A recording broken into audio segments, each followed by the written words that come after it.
ஜனவரி 11 பிற்பகல் 1:30 மணிக்கு இட்லி கடை சூப்பர் ஹிட் திரைப்படம்.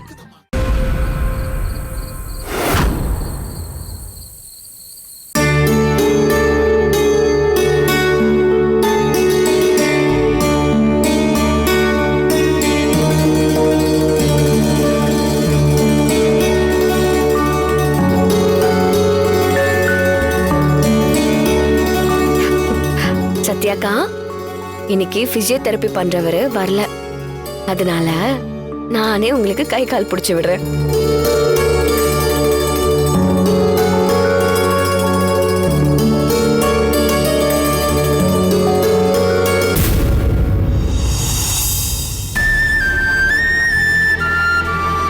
சத்யாக்கா, இந்த வீட்டுல சின்னையாவுக்கு அப்புறம் எனக்குன்னு ஆதரவா இருக்கிறது நீங்க மட்டும்தான்.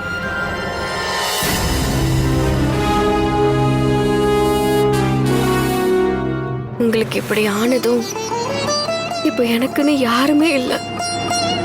சின்னையாவும் கௌரியும் கூட நான் தான் துர்கான்னு சொன்னா நம்ப மாட்டேங்கிறாங்க. இதுல அவங்க மேலயும் குத்தம் சொல்ல முடியாது. கனகாவை பார்க்க அச்சுசலா என்ன மாதிரியே இருக்கா. அது மட்டும் இல்ல, அப்படியே என்ன மாதிரியே நடிச்சு அவங்களையும் குழப்புறா.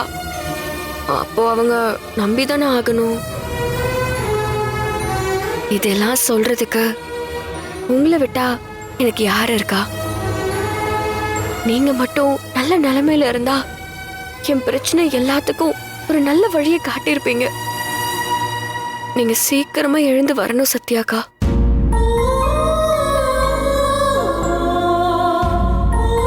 பழைய மாதிரி நீங்க பேசுறத நான் பார்க்கணும்.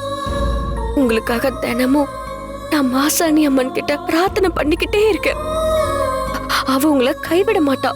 உன் அக்காவையும் மாமாவையும் துடிக்க துடிக்க கொண்டு பாவீங்க தான் என்னையும் இந்த நிலைமைக்கு ஆளாக்குனாங்க. அவங்க தான் உன்னோட எல்லா கஷ்டத்துக்கும் காரணம். இந்த விஷயத்த உன்கிட்ட சொல்ல முடியாத நிலைமையில இருக்க. அதான் எனக்கு இன்னும் வேதனையா இருக்கு. ஜனவரி 11 பிற்பகல் 1:30 மணிக்கு இட்லி கடை சூப்பர் ஹிட் திரைப்படம்.